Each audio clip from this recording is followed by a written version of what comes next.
ฉันก็ได้ตอบปัญหานั้นตามแนวทางแห่งพระไตรปิฎกที่ได้ศึกษามาเชิญค่ะสวัสดีค่ะสวัสดีค่ะอาจารย์คะเชิญค่ะสั้นๆค่ะค่ะขอถาม2หัวข้อนะคะหัวข้อเดียวค่ะค่ะสมาธิกับกรรมฐานเหมือนหรือต่างกันยังไงคะนะฟังทางวิทยุนะคะขอบพระคุณค่ะสวัสดีค่ะถามว่าสมาธิกับกรรมฐานแตกต่างกันยังไงคำว่ากรรมฐานแปลว่าเป็นที่ตั้งของการงานคำว่ากรรมฐานแปลว่าเป็นที่ตั้งของการงานถามว่าการงานอะไรเล่าการงานนั้นก็คือสมถกรรมฐานและวิปัสสนากรรมฐานถามต่อไปว่าสมถกรรมฐานคืออะไรวิปัสสนากรรมฐานคืออะไรตอบว่าสมถกรรมฐานก็คือการรวบรวมจิตให้นิ่งสงบจิตนั้นไม่ฟุ้งซ่านเพราะตั้งมั่นอยู่ในอารมณ์เดียวเท่านั้นแล้วก็ท่องบนบริกรรมภาวนาไปเพื่อให้จิตเกิดความสงบยกตัวอย่างเช่นท่องบนภาวนาว่าผมแล้วก็พิจารณาผมไปว่าสกปรกน่ารังเกียจยังไงขนแล้วก็พิจารณาขนไปว่าสกปรกน่ารังเกียจเป็นปฏิกูลยังไงเล็บพิจารณาเล็บไปอย่างนี้เป็นต้นในขณะที่มีการท่องบนภาวนามีการพูดมีการรำพึงรำพันเปล่งวาจาออกมาหรือว่าตรึกนึกคิดในสิ่งนั้นสิ่งนี้ออกมาอย่างนั้นแหละค่ะเป็นเรื่องของจิตที่เข้าไปบริกรรมเพื่อให้จิตนั้นเพ่งอยู่ตั้งมั่นอยู่แต่อารมณ์เดียวเพื่อให้เกิดสมาธิมีกำลังมากๆจักได้บรรลุฌานจิตหรือจักได้เป็นพื้นฐานของการเจริญวิปัสสนาภาวนาสืบต่อไปอย่างนี้เรียกว่าสมถกรรมฐานส่วนวิปัสสนากรรมฐานนั้นไม่ใช่เช่นนี้เลยวิปัสสนากรรมฐานนั้นสติสัมปชัญญะเกิดขึ้นต้องว่องไวเดี๋ยวก็กำหนดรู้ในสิ่งที่เห็นทางตาบ้างเดี๋ยวก็กำหนดรู้ถึงเสียงที่กำลังได้ยินบ้าง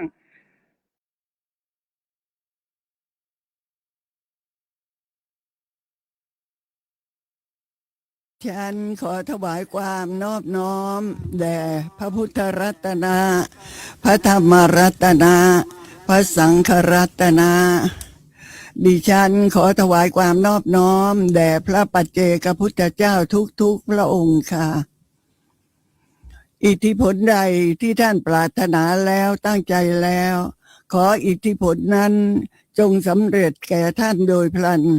ขอความดำริทั้งปวงของท่านจงสำเร็จบริบูรณ์เสมือนดังพระจันทร์วันเพ็ญฉะนั้นอิทธิผลใดที่ท่านปรารถนาแล้วตั้งใจแล้วขออิทธิผลนั้นจงสำเร็จแก่ท่านโดยพลันขอความดำริทั้งปวงของท่านจงสำเร็จบริบูรณ์เสมือนดังแก้วมณีที่ชื่อว่าโชติรสมีแสงสว่างไสวไปทั่วทั้ง3โลกฉะนั้นดิฉันขอสวัสดีกับท่านผู้ฟังทางบ้านทุกท่านค่ะขณะนี้ท่านกำลังรับฟังรายการพุทธวัตรซึ่งเป็นรายการสดดำเนินรายการโดยยุภาอารามกุลสำหรับท่านผู้ที่ร่วมเผยแผ่พระธรรมประจำเดือนเพื่อให้ท่านผู้ฟังได้มีโอกาสรับฟังพระธรรมทางบ้านท่านทั้งหลายเหล่านี้ก็คือคุณอาภรณ์อนุรักษนากรขออุทิศส่วนกุศลผลบุญนี้ให้แก่คุณพ่อยู่เมงแซ่อึงและคุณแม่ซุยเอ่งแซ่ตั้งคุณสมบัติเทวกุลณอยุธยาได้ร่วมเผยแผ่พระธรรม และขออุทิศส่วนกุศลผลบุญนี้ให้แก่หม่อมราชวงศ์ทรงเทวันเทวกุลคุณลุงนภาเบญจรัตน์ขออุทิศส่วนกุศลผลบุญที่ได้กระทำในครั้งนี้ให้แก่คุณพ่อบุญและคุณแม่วิเชียรเบญจรักษ์ท่านผู้ที่ร่วมเผยแผ่พระธรรมก็มีคุณบิมพัทราเปี่ยมปิ่มเศษคุณปราณีอยู่ยงคุณอุบลตัวสิริคุณวัฒนา คุณรัศกรทันคะรบคุณชุมพรบัพเชิดคุณอรุณีพจนาวราพันธ์คุณอรพินการจนะนิมมานนท์คุณทวีวันคงมั่นคุณระดารัตน์สุพรรณเภสัชคุณอภิศักดิ์และคุณลาวันมิศิลาพร้อมครอบครัวคุณอภิญญาอริยเกษสกุลคุณเดชาธรนันทานนท์และครอบครัวพันตรีหญิงวัฒนาสุนทรกะลำคุณนพพรอวบสะอาดคุณกิตติยารอดด้วยธรรมคุณจงจิตสุขใสคุณแม่กระจ่างสุขใสและลูกๆคุณย่าฉัดคุณสำราญอวบเจริญและครอบครัวคุณสิริวัลย์สังขะคุณชรคุณประยูนพรหมนิตคุณสุดามังกรทอง คุณนัตยาคำชอบคุณอัญชลีงามนรงพงศ์คุณชุติอ่อนหิรันถาวรและคุณแม่พระอบชัยยะดิฉัน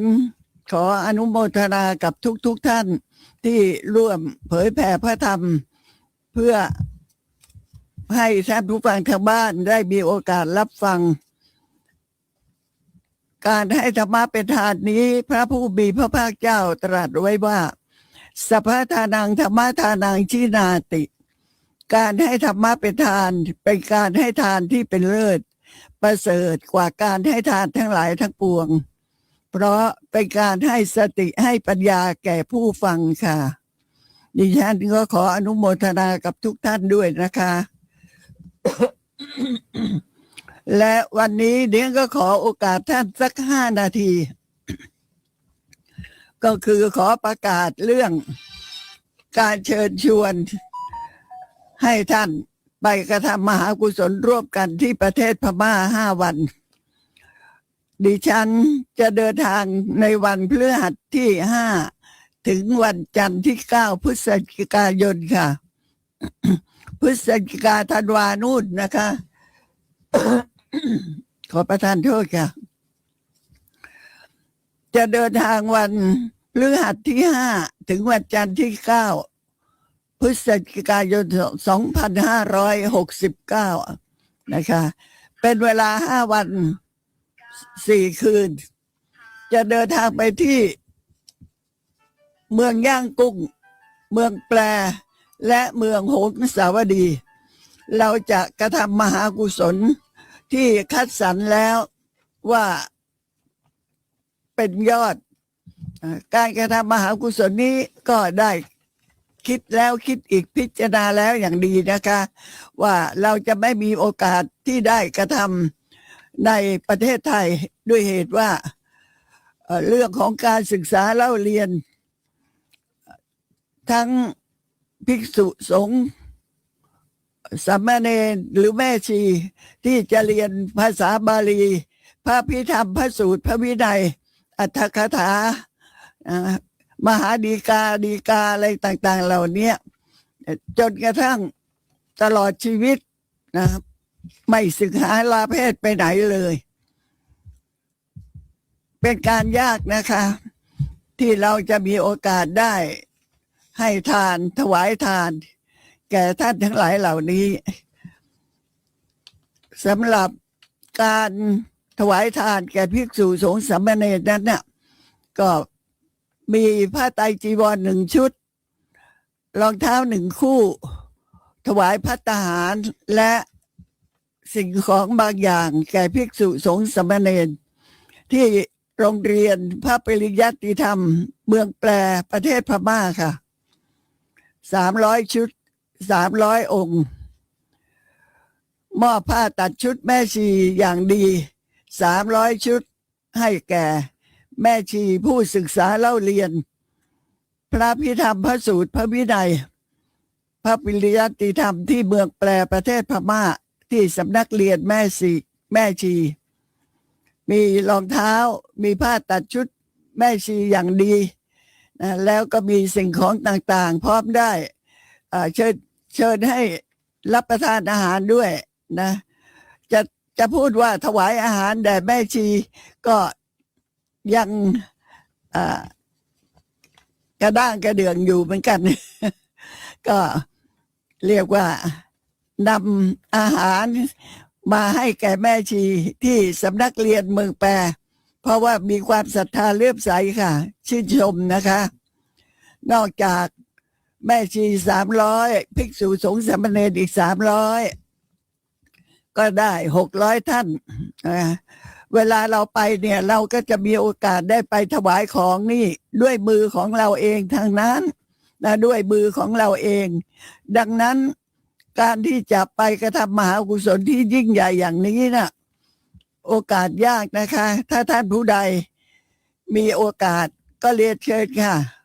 เรียนเชิญที่จะเดินทางไปด้วยกันเดี๋ยวตอนหลังนี้จะพูดถึงการติดต่อที่บริษัทอิราวดีทัวร์นะคะก็ขอประกาศเชิญชวนค่ะการเดินทางไปพม่าในครั้งนี้จะได้ไปถวายเครื่องสักการะบูชาที่พระมหาเจดีย์ที่เก่าแก่ที่สุดในประเทศพม่ามีอายุ 2,000 ปี 2,000 กว่าปีน้อยที่สุดก็คือ500 กว่า 600 ปีนะคะอย่างเช่นถวายเครื่องสักการะบูชาที่พระมหาเจดีย์บอบจี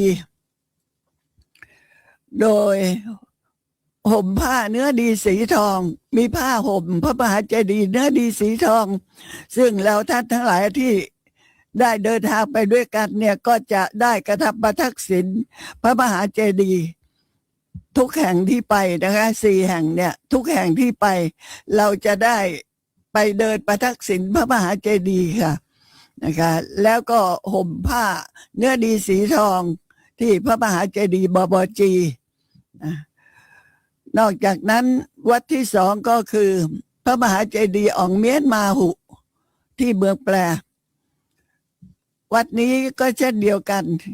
จะถวายเครื่องบูชาห่มผ้าเนื้อดีสีทองนะคะที่พระมหาเจดีย์อ่องเมียนพาหุพระมหาเจดีย์องค์นี้ก็มีอายุมากกว่า 2,000 ปี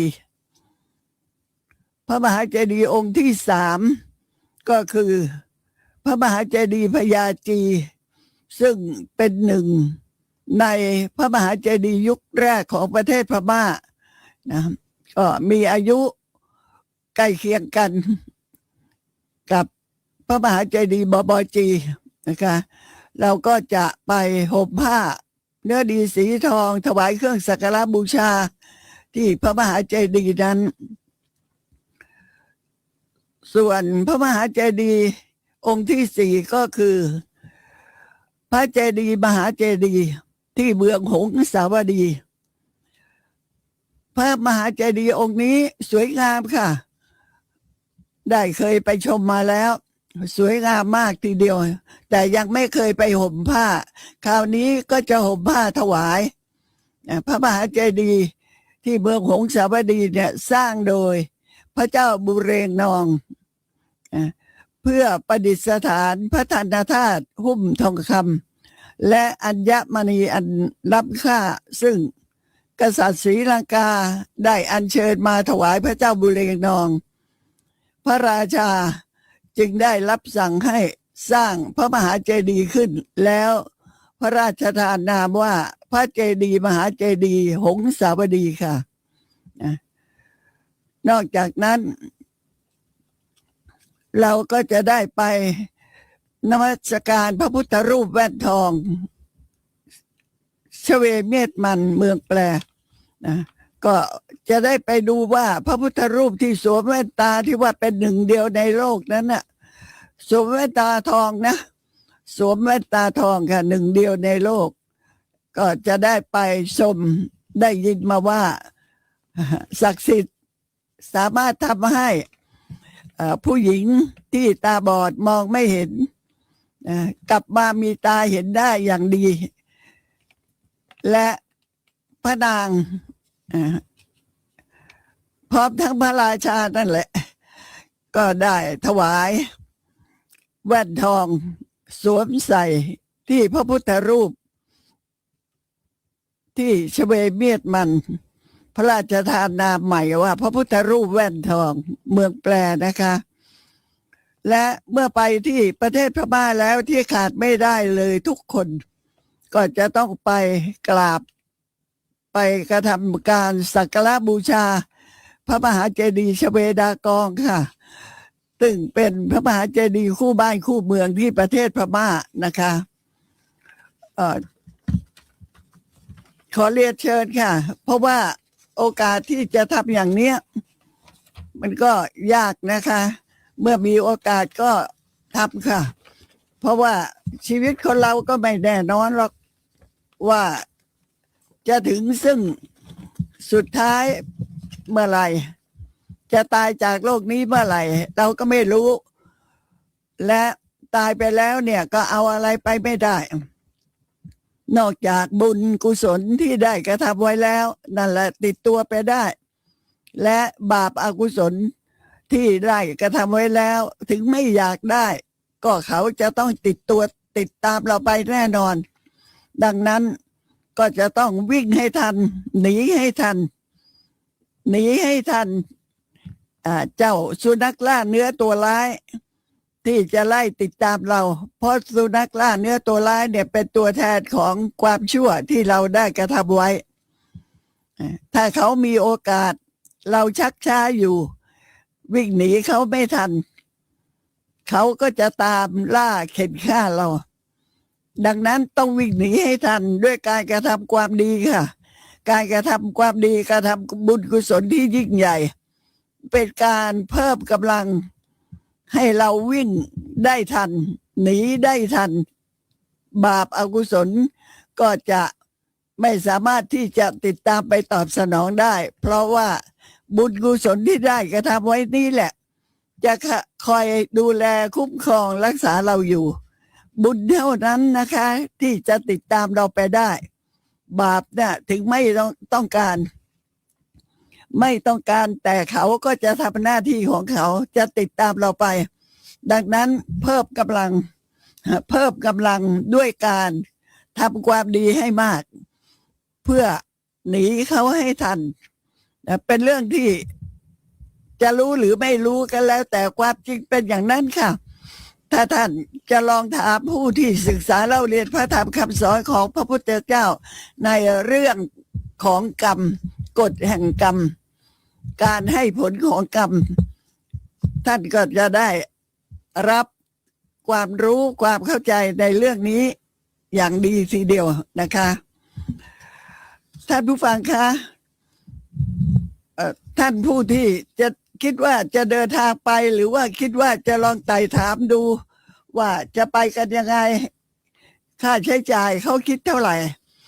ก็บริษัทอิลาวดีทัวร์ค่ะที่ยังใช้บริการอยู่ประจำท่านสามารถโทรศัพท์เข้าไปติดต่อได้ที่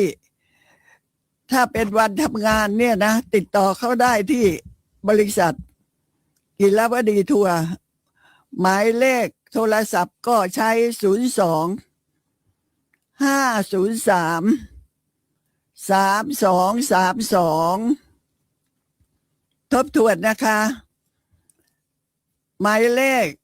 โทรศัพท์ของบริษัทอิลาวดีทัวร์02-503-3232ถ้าเป็นโทรศัพท์มือถือติดต่อได้ที่082-716-5124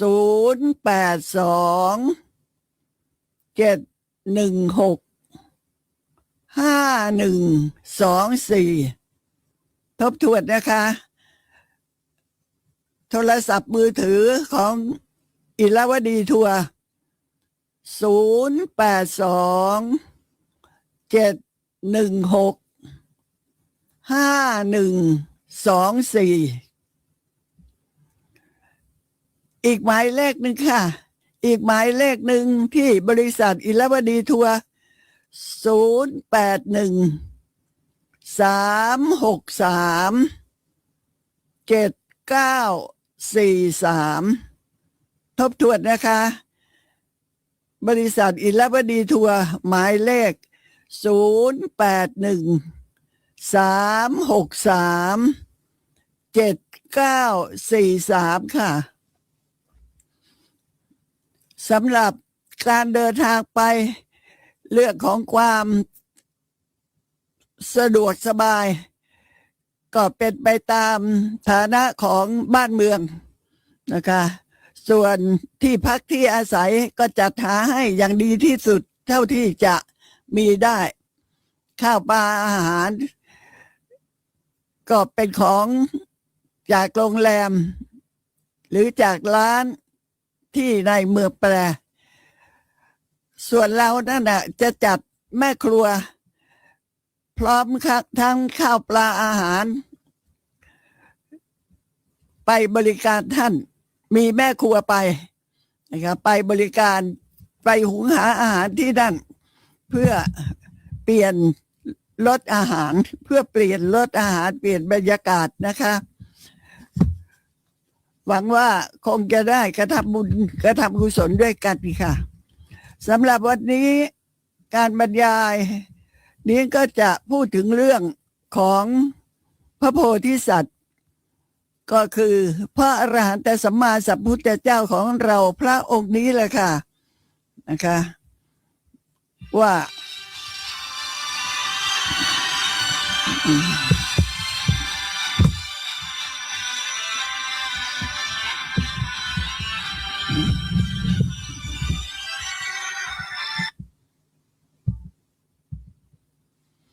สวัสดีค่ะ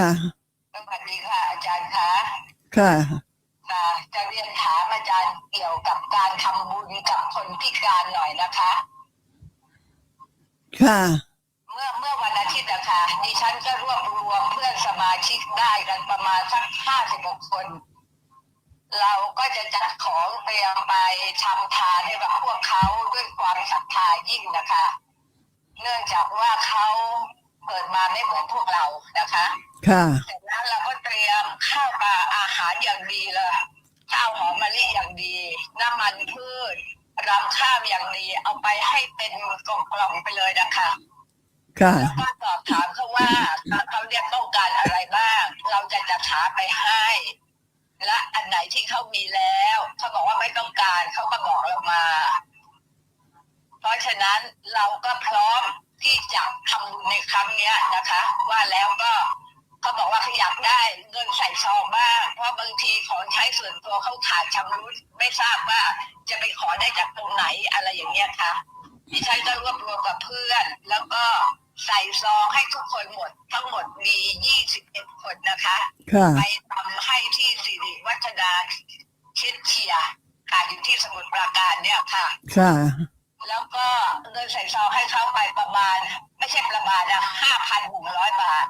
และมีข้าวของอะไรต่างๆอีกก็เกือบ10,000นะคะแล้วก็จะมีเงินให้กับมูลนิธิอีก25,205 บาทเราใส่หน้าซองไว้เสร็จเรียบร้อยบอกว่าขอมอบให้มูลนิธิสิริวัฒนาชิดเชียผู้ที่มารับเนี่ยเขาปลื้มปิติซึ้งใจในการกระทำของพวกเรามากน้ำตาตกเลยนะคะเอาผ้าเช็ดน้ำตาปลื้มใจมากเลยบอกไม่มีใครมาทำให้อย่างนี้นานแล้วแล้วก็พวกเราที่ไปก็เกิดปิติอย่างมากๆเลยว่าเราทำบุญครั้งเนี้ยมันน่าจะได้บุญมากนะก็จะมาเรียนถามอาจารย์ว่าปกติเราทำบุญกับพระเราก็จะได้บุญของเราแล้วก็ส่งอุทิศส่วนกุศลไปให้กับบรรพบุรุษเราได้ทันทีแต่ในกรณีอย่างเนี้ยเราจะส่งบุญไปให้กับญาติที่ล่วงลับไปของเราได้บ้างไหมคะได้ค่ะเพราะว่ามนุษย์ก็เป็นผู้ที่มีบุญนะ ที่ได้เกิดมาเป็นมนุษย์ เขามีบุญที่ได้เกิดมาเป็นมนุษย์ แต่ถึงแม้ว่าทุกวันนี้เขาจะพิการ แต่บางท่านอาจจะมีศีลดีนะ บางท่านก็จะมีสมาธิดี บางท่านก็จะมีสติดีปัญญาดี เพราะฉะนั้นท่านทั้งหลายเหล่านี้ก็เป็นมนุษย์ ถึงแม้ว่าจะพิการก็ไม่ใช่ จะเป็นเรื่องขัดขวางของการกระทำความดีของเขานะถ้าเราได้ให้ทานแก่มนุษย์ผู้ที่มีศีล มีสติมีสมาธิมีปัญญา ก็ถือว่าได้บุญมากทีเดียวค่ะนะได้บุญมากค่ะ ตอนนั้นเลยไหมคะ ก็คนไหนถ้าในจำนวนคนพิการ20-30 คน ถ้าเขาเป็นบุคคลผู้ที่บางคนมีศีล บางคนรักษาศีล 5บางคนปฏิบัติทางสมาธิบางคนเจริญวิปัสสนาภาวนา ท่านทั้งหลายเหล่านี้ก็ถือว่าเมื่อเราทำบุญให้เขาแล้วนะเราก็สามารถอุทิศส่วนกุศลให้แก่บุพการีของเราที่ล่วงลับไปแล้วได้ทุกท่านค่ะ ได้เลยนะคะ ได้ค่ะ อาจารย์คะนอกจากนี้แล้วนะคะ ก็เลยบอกเขาว่าป้าเนี่ยนะคะตอนทำงานเนี่ยก็ถือกระเป๋าไปนั่งเรียนพระอภิธรรม เพราะฉะนั้นนอกจากว่าเราจะให้ทรัพย์แก่ท่านแล้ว เราอยากให้อริยทรัพย์แก่ท่านด้วย แล้วก็ถามเขาว่าก่อนนอนหรือตอนเช้าเนี่ยหนูได้สวดมนต์ไหว้พระสมาทานศีลบ้างไหมเขาก็จะเงียบมีบางคนทำบางคนไม่ทำอะไรประมาณเนี้ยนะคะ ค่ะ ก็เลยบอกเขาว่าเนี่ยถ้าหนูทำทุกวันเนี่ยหนูจะได้บุญนะคะ บุญเนี่ยจะส่งผลให้หนูไปเกิดในที่ดีๆ แล้วหนูจะได้สมบูรณ์อะไรประมาณเนี้ยค่ะก็แนะนำเขา ค่ะดีค่ะ ใจปิติมากๆเลยนะคะ ค่ะ ก็ต้องอนุโมทนาด้วย อนุโมทนาบุญทั้งหมดเนี่ยให้กับอาจารย์ด้วยนะ ค่ะ คะ สาธุสาธุสาธุค่ะ สาธุสาธุอาจารย์ถ้าพอกลับมาบ้านแล้วอะมันเกิดปิติมันอยู่ไม่ได้เลยแล้วมันนั่งยิ้มดีอกดีใจปิ่มมันอิ่มเอมใจมาก ค่ะ ๆเลยนะคะ ค่ะเป็นเรื่องดีที่เราได้ช่วยเหลือมนุษย์ด้วยกัน แม้กระทั่งสัตว์เดรัจฉานเรายังได้บุญเยอะแยะนี่นะ ค่ะ นะ ค่ะ เพราะฉะนั้น มากๆเลยค่ะก็ดูปิติว่าอ๋อนี่คือปิติแล้วเนี่ยมันเกิดขึ้นโอ้โหมันเบามันอิ่มเอมใจมันบอกไม่ถูกเหมือนกันนะคะอาจารย์คะก็เลยนึกถึงว่าคนอื่นๆเขาคงเป็นลักษณะของเราอย่างนี้เหมือนกันแต่นานๆเราจะทำบุญเยอะๆที่ยิ่งใหญ่ที่มันจะเกิดอย่างนี้สักครั้งหนึ่งก็เลย ค่ะ อาจารย์คะดิฉันโชติมาชั้นบุญส่ อ๋อง เงินไปทำบุญกับอาจารย์เป็นประจำทุกเดือนนะ อ๋อ คะ คุณ แต่ว่าส่งในบัญชีค่ะ คุณโชติมาปีนี้อายุเท่าไหร่แล้ว ปีนี้81จะเต็มอยู่แล้วจะย่าง82 เออ แล้ว พอบอกชื่อเนี่ยก็นึกถึงหน้าเลยนะ ค่ะอนุโมทนาด้วยค่ะ อาจารย์เนี่ยก็มีพระคุณนะคะก็ส่งแต่บัญชีบางทีได้รับบำนาญมันก็รีบใส่ไปตามที่ความตามความแบบว่า ตามความสามารถของเราอะไรประมาณนี้นะคะอาจารย์ ค่ะค่ะ ขอบพระคุณค่ะ ค่ะขอบคุณอาจารย์มากๆขอให้อาจารย์มีสุขภาพแข็งแรงและเจริญในธรรมะยิ่งขึ้นไปนะคะ ค่ะ ฟังรายการอยู่ประจำนะ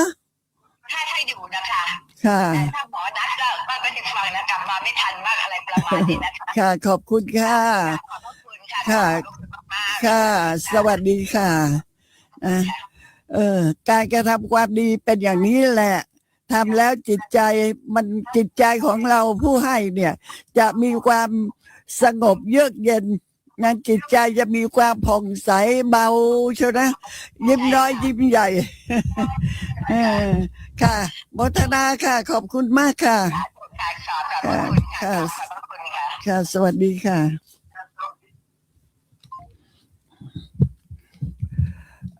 เราพูดถึงเรื่องของพระโพธิสัตว์คือพระอรหันตสัมมาสัมพุทธเจ้าของเราพระองค์นี้แหละ ก่อนที่จะมาเกิดเป็นเจ้าชายสิทธัตถะพระโพธิสัตว์นี้ก็ได้บังเกิดอยู่ในเทวโลกชั้นดุสิตนะเสวยความสุขอยู่ในที่นั้นนะในการต่อมาเมื่อมีบุพนิมิตปรากฏเกิดขึ้นเป็นเหตุให้รู้ว่าพระองค์จะต้องตายแล้วแหละจะต้องตาย ไปเกิดใหม่แล้ว แม้เราเทพเทวดาทั้งหลายเป็นจำนวนมากนะเราเทพเทวดาทั้งหลายเนี่ยเป็นจำนวนมาก ก็พากันมาทูลอาราธนาให้พระองค์นั้นน่ะจงจุติจิตเถิดจงปฏิสนธิอยู่ในมนุษยโลกเถิดเพราะว่าเป็นเวลาที่สมควรแล้วตรงนี้เมื่อพระโพธิสัตว์ได้รับคำอาราธนาของเทวดาทั้งหลายทั้งหมื่นจักรวาลนั่นแหละมาว่าขอให้พระองค์จงเสด็จไปนะปฏิสนธิอยู่ในอยู่ในมนุษยโลกเถิดเพื่อที่จะได้ปฏิบัติธรรมเพื่อการบรรลุเป็นพระอรหันตสัมมาสัมพุทธเจ้าเพราะว่าเป็นเวลาที่สมควรแล้วพระโพธิสัตว์ยังไม่รับอาราธนาทันทีเพราะว่าจะต้องตรวจดูก่อนว่าการเวลาสมควรไหมนะการเวลาสมควรไหมที่จะไปบังเกิดในมนุษยโลกเมื่อพิจารณาทั้งทวีปนะพิจารณาทั้งตระกูลที่จะไปบังเกิดพิจารณาว่าใครจะเป็นพระราชบิดาใครจะเป็นพระราชมารดาแล้วพระราชมารดานั่นนะจะมีอายุมีพระชนมายุยืนนานอีกเท่าไหร่รู้จนกระทั่งว่าในเวลาที่พระราชมารดาคลอดพระโอรสนี้แล้วก็จะมีอายุสืบต่อไปอีกเพียง7 วันเท่านั้นก็จะสวรรคตแต่ด้วยการพิจารณาถึงการเวลาพิจารณาถึงตระกูลพิจารณาถึงทวีปเห็นว่าสมควรแล้วว่าเวลานี้มนุษย์จะมีอายุ100 ปีนะพอที่จะรับฟังพระธรรมคำสอนของพระองค์ได้ก็เลยรับปากกับเทวดาส่งเทวดาไปด้วยพระดำรัสว่าขอท่านผู้นิรทุกข์จงกลับไปเถิดขอท่านทั้งหลายจงเสวยความสุขอยู่ในที่นี้สืบต่อไปเถิดเมื่อรับสั่งกับเทวดาอย่างนี้แล้วพระโพธิสัตว์ก็แวดล้อมไปด้วยเทวดาในชั้นดุสิตนั่นแหละเสด็จไปยังสวนนันทวันสวนนันทวันนี่ไม่ใช่มีแต่ดุสิตบุรีนะมีทุกแห่งเลยค่ะจาตุมหาราชิกาดาวดึงยามาดุสิตานิมานรดีปรณิมิตตวสวัตตีมีสวนนันทวันทั้งนั้นพระโพธิสัตว์เมื่อเสด็จเข้าไปในสวนนันทวันก็มีเหล่าเทพเทวดาที่เดินทางไปด้วยเพื่อที่จะตักเตือนให้พระโพธิสัตว์ระลึกนึกถึงกุศลที่ได้เคยกระทำไว้แล้วในอดีตชาติคือผู้ที่ใกล้จะตายเนี่ยนะคะผู้ที่ใกล้จะตายถ้ามีคนที่เขาเข้าใจในเรื่องธรรมะเขารู้ในการกระทำความดีของเราแล้วเขาก็จะมาพูดมาบอกว่าขอให้ท่านระลึกนึกถึงบุญกุศลที่ท่านได้กระทำไว้แล้วในอดีตชาติเถิดเหมือนกับว่าจำได้ไหมเราเคยไปทอดกฐินด้วยกันที่นั่นที่นี่จำได้ไหมว่าเราเคยไปให้ทานแก่บุคคลทั้งหลายในที่นั้นแนะนำพูดเตือนเพื่อให้ระลึกเรื่องนี้แม้พระโพธิสัตว์ก็ยังมีเทวดาพี่เลี้ยงเตือนให้ระลึกนึกถึงกุศลที่ได้เคยกระทำไว้ในชาติปางก่อนว่า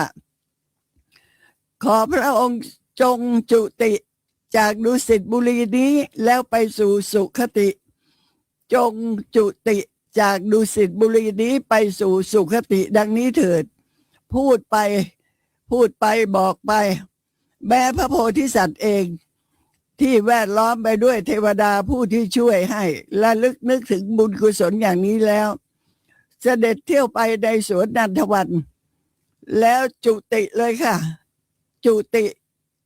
เป็นภาษาบาลีแปลว่าเคลื่อน เคลื่อนไปไหนเคลื่อนไปปฏิสนธินั่นเองนะจุติถ้าจะแปลกันก็บอกว่าตายใช่ไหมบอกว่าตายขั้นจุติอย่างนี้แล้วนะก็ต้องปฏิสนธิทันที ไม่ใช่ว่าไปเกิดที่ไหนก่อนเคลื่อนไปจากดุสิตบุรีแล้วต้องไปปฏิสนธิทันที เหมือนอย่างพระโพธิสัตว์เนี่ยก็ต้องมาปฏิสนธิในมนุษยโลกนะมาปฏิสนธิอยู่ในมนุษยโลกมาเกิดอยู่ในพระครรภ์ของพระนางสิริมหามายาเมื่อคราวที่แล้วนี้ก็ได้พูดนะว่าพระนางสิริมหามายาเนี่ยพระราชมารดาในคืนวันที่พระโพธิสัตว์จะปฏิสนธิในพระครรภ์นั่นน่ะพระนางสิริมหามายาก็มีความสมบูรณ์พูนสุขนะอยู่ในห้องอันมีสิริว่าอย่างนั้นอยู่ในเตียงอยู่ในห้องที่มีสิริแล้วบรรทมหลับไปพอหลับไปแล้วก็ฝันนี่เป็นความฝันของพระนางสิริมหามายาฝันว่ายังไงฝันว่าท้าวมหาราชทั้งสี่ก็คือท้าวทัตตะรัตถะท้าววิรุณหากะท้าววิรูปักขะและท้าวเวสสวรรณนั่นแหละหรือท้าวเวสสวรรณนั่นแหละพระท้าวมหาราชทั้งสี่เนี่ยทรงยกพระนางพร้อมด้วยที่บรรทมอัญเชิญไปที่สระอโนดาตแล้ววางไว้ส่วนข้างหนึ่งของสระอโนดาตส่วนพระมเหสีพระเทวีของท้าวมหาราชทั้งสี่องค์นั่นแหละก็ได้มานำพระนางสงสนานอาบน้ำชำระร่างกายให้เพื่อล้างมลทินของมนุษย์เมื่ออาบน้ำชำระร่างกายให้เสร็จเรียบร้อยแล้วก็ให้นุ่งผ้าทิพย์ลูบไล้ด้วยของหอมประดับร่างกายด้วยของทิพย์นะให้เข้าบรรทมรักษาศีลอยู่ในวิมานทองซึ่งมีอยู่ภายในภูเขาเงินภูเขาเงินเนี่ยตั้งอยู่ไม่ห่างจากสระอโนดาตนักในครั้งนั้นพระโพธิสัตว์นะก็เป็นช้างเผือกนี่ในฝันนะที่พระนางฝันว่ามีช้างเผือกเชือกหนึ่งเที่ยวไปบนภูเขาทองลูกหนึ่งซึ่งตั้งอยู่ไม่ห่างจากสระอโนดาตนักลงจากภูเขาทองแล้วก็มาสู่ภูเขาเงินแล้วลงจากภูเขาเงินที่ทางทิศอุดรแล้วก็เข้ามายังวิมานทองที่พระนางบรรทมอยู่นั่นแหละกระทำประทักษิณท่านผู้ฟังคะการกระทำประทักษิณเนี่ยเป็นการแสดงความเคารพอย่างสูงสุดทีเดียวเหมือนอย่างในสมัยพุทธกาลบุคคลผู้ที่เข้าเฝ้าพระพุทธเจ้าเนี่ยนะก็จะกระทำประทักษิณพระพุทธองค์ด้วยการเวียนขวานะด้วยการเวียนขวารอบพระวรกายของพระผู้มีพระภาคเจ้าเป็นการกระทำประทักษิณอย่างสูงสุดนะเช่นเดียวกันค่ะช้างเชือกนี้นะเมื่อเข้ามายังวิมานทองแล้วก็กระทำประทักษิณพระนางสิริมหามายาในครั้งนั้นเนี่ยด้านหลังข้างขวาของพระนางเนี่ยประดุจยังว่าจะแยกออกจากกันข้างหลังเนี่ยนะประดุจยังว่าจะแยกออกจากกันช้างเชือกนั้นเนี่ยก็เข้าไปสู่พระครรภ์ของพระนางนี่เป็นความฝันนะฝันแล้วพระนางก็ตอนเช้าเนี่ยก็มากราบทูลให้พระเจ้าสุโธทนะได้รับฟังว่าพระนางทรงสุบินอย่างนี้พระราชารับสั่งให้หัวหน้าพราหมณ์64 คนเข้าเฝ้าแล้วพราหมณ์ทั้งหลายเหล่านั้นเป็นพราหมณ์ผู้ที่มีวิชาความรู้มากไม่ใช่หมอดูแบบชนิดขี้โม้โอ้อวดไม่เป็นความจริงแต่พราหมณ์ทั้งหลายเหล่านี้เป็นผู้ที่ ทำนายทายทักได้อย่างตรงกับความเป็นจริงทุกอย่าง เมื่อพระราชารับสั่งให้หัวหน้าพราหมณ์พร้อมด้วยพราหมณ์อีก64คนเข้าเฝ้าแล้ว ก็ทรงถามว่าจักมีอะไรเกิดขึ้นแก่พระนางพราหมณ์ทั้งหลายกราบทูลว่าข้าแต่มหาราชเจ้าขอพระองค์อย่าทรงพระวิตกไปเลยพระเทวีของพระองค์นั้นจะทรงพระครรภ์และพระครรภ์นั้นก็เป็นพระครรภ์ที่อยู่ของพระราชโอรสไม่ใช่พระครรภ์ของพระธิดาพระองค์จักมีพระราชโอรสถ้าได้อยู่ครองเรือนก็จักได้เป็นพระเจ้าจักรพรรดิแต่ถ้าออกบวชก็จะได้บรรลุเป็นพระอรหันตสัมมาสัมพุทธเจ้าเป็นผู้ที่ยิ่งใหญ่ที่สุดในโลกเป็นผู้ที่เพิกถอนกิเลสได้โดยหมดสิ้นในขณะที่พราหมณ์ให้คำทำนายอย่างนี้ก็เป็นคำทำนายที่ยังความปิติยินดีให้แก่พระนางและพระเจ้าสุทโธทนะในครั้งนั้นที่พระโพธิสัตว์จุติจากดุสิตแล้วเป็นผู้ที่มีสติสัมปชัญญะบริบูรณ์เลยค่ะมาบังเกิดอยู่ในพระครรภ์ของพระราชมารดาแต่ไม่ใช่ว่าการอุปมาว่าเหมือนกับช้างเผือกอะไรเนี่ยเป็นความฝันนะแต่การที่มาเกิดในท้องของพระนางเป็นเรื่องจริงค่ะเป็นเรื่องจริงการมาอยู่ในพระครรภ์ของพระมารดานั้นก็เพราะจุติมาแล้วปฏิสนธิทันทีนะคะ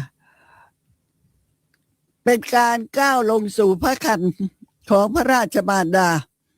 เพราะว่าพราหมณ์นั้นก็ยังทำนายทายทักจากการศึกษาเล่าเรียนมามากนะรู้แม้กระทั่งรู้ถึงความสำคัญของพระพุทธเจ้าว่าในเหล่ามนุษย์ทั้งหลายเนี่ยเหล่ามนุษย์ทั้งหลายบางคนในโลกนี้เนี่ยก้าวลงสู่ท้องมารดาก็ไม่รู้ตัวอะไรเลยนะว่าตัวเองได้มาเกิดแล้วในท้องแม่ไม่รู้ตัวเวลาที่อยู่ในท้องแม่9 เดือน10 เดือนก็ไม่รู้ตัวและได้รับความทุกข์ทรมานเพียงใดก็ไม่รู้ตัวออกจากท้องมารดาก็ไม่รู้ตัวคือไม่รู้อะไรด้วยอำนาจโมหะครอบงำหมดเลยค่ะบุคคลทั้งหลายเหล่านั้นเนี่ยมนุษย์ทั้งหลายเหล่านั้นก็คือพวกเรานี่แหละพวกเรานี่แหละท่านใช้คำว่าเป็นของพวกโลกียะมนุษย์ที่ยังยินดีพอใจอยู่ในโลกนั้นยินดีพอใจอยู่ในกามคุณกิเลสตัณหาอย่างหนาแน่นจะเป็นอย่างนี้เลยค่ะไม่รู้ตัวอะไรทั้งนั้นก็สรุปว่าเนี่ยเป็นของเราท่านทั้งหลายนะคะข้ออื่นก็ยังมีอยู่อีกว่าทำนายทายทักว่าสัตว์บางพวกในโลกนี้ในเวลาที่ก้าวสู่ท้องของมารดารู้ตัวตั้งอยู่ในท้องของมารดานะไม่รู้ตัวเวลาออกจากท้องมารดาก็ไม่รู้ตัวนี่เป็นการก้าวลงสู่ครรภ์ของมารดารู้แต่เพียงว่าขณะนี้เรามาปฏิสนธิแล้วในท้องของมารดาความรู้อย่างเนี้ยเป็นความรู้ของบุคคลผู้ที่เป็นอะไรท่านใช้คำว่าเป็นอะไรเป็นของพระอสิติมหาสาวกนะอสิติมหาสาวกนี่มีเยอะนะมีจำนวนมากแต่ว่าในบรรดาพระอัครสาวกทั้งสองอย่างเช่นท่านพระสารีบุตรและท่านพระมหาโมคคัลลานะทั้งสองท่านเนี่ยก็ต่างไปจากพระอสิติมหาสาวกคือ ท่านพระสารีบุตร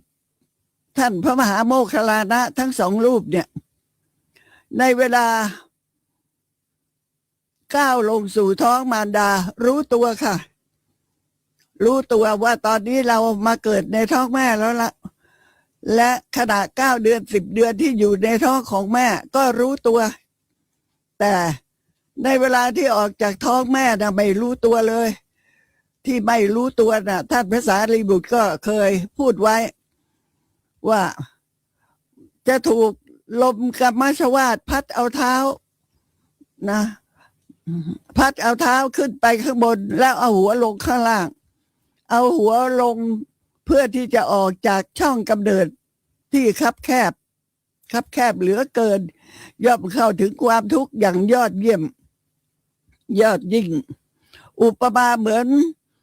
ถูกเขาจับเหวี่ยงลงไปในเหวลึก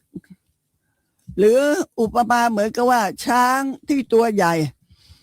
จะต้องถูกดันถูกผลักออกจากช่องประตูเล็กๆเนื้อตัวเนี่ยครูดกับ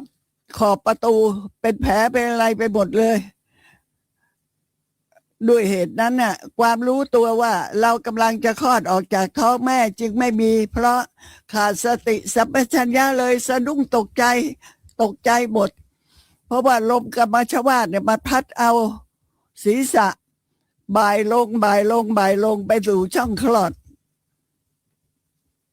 ลมกัมมัชวาทก็คือที่เราเรียกกันทั่วไปว่าลมเบ่งนั่นเองท่านพระสารีบุตรบอกว่าเมื่อตอนที่คลอดออกจากท้องมารดานะไม่รู้ตัวเลยแต่อยู่ในท้องของมารดาก็รู้นะว่าเหมือนกับอยู่ในนรกเลยแม้กระทั่งพระศิวลีเถระก็ได้กล่าวไว้ว่าการอยู่ในท้องของแม่เหมือนกับอยู่ในนรกเพราะฉะนั้นจึงขอบวชเป็นสามเณรในเวลาที่ท่านพระสารีบุตรถามว่าศิวลีเธออยู่ในท้องของแม่ตั้ง9 เดือนเนี่ยเดือน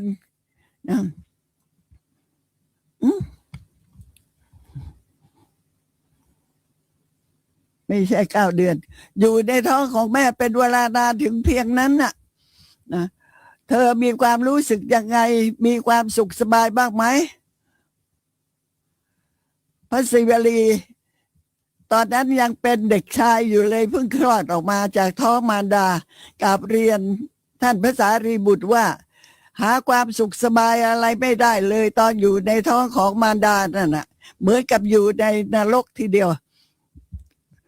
แสบร้อนทุรนทุรายด้วยอำนาจของธาตุไฟของแม่ที่แผดเผาเด็กที่อยู่ในท้องนะคะแต่สำหรับพระพุทธเจ้านั้นลมกัมมัชวาทไม่สามารถที่จะมาผลักดันให้พระพุทธองค์บ่ายหัวลงสู่ท้องของมารดาได้อะไรค่ะสำหรับศิวลีกุมารนะตั้ง7 ปี 7 เดือน 7 วันนะไม่ใช่น้อยเลยแต่ของพระพุทธเจ้าก็ตามปกติค่ะ9 เดือน 10 เดือนลมกัมมัชวาทเนี่ยไม่สามารถที่จะพัดเอาศีรษะของพระองค์ลงมาสู่ช่องคลอดได้ดังนั้นในเวลาที่พระพุทธองค์ประสูติออกจากท้องพระราชมารดานะก็เอาเท้าเนี่ยลงเอาเท้าออกมาก่อนเพราะว่าแม่เนี่ยพระราชมารดาต้องยืนค่ะการคลอดพระราชโอรสผู้ที่มีภพชาติสุดท้ายแล้วจะได้ตรัสรู้เป็นพระอรหันตสัมมาสัมพุทธเจ้าเด็กจะต้องยืนนะยืนลงมาเหมือนกับแม่ต้องยืนแล้วเอามือเหนี่ยวกิ่งไม้หรือว่าเหนี่ยวอะไรไว้ยืนเพื่อให้เด็กนั้นคลอดออกมาจากท้องแม่โดยการที่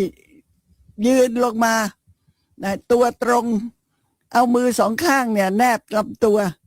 นะคะคลอดออกมา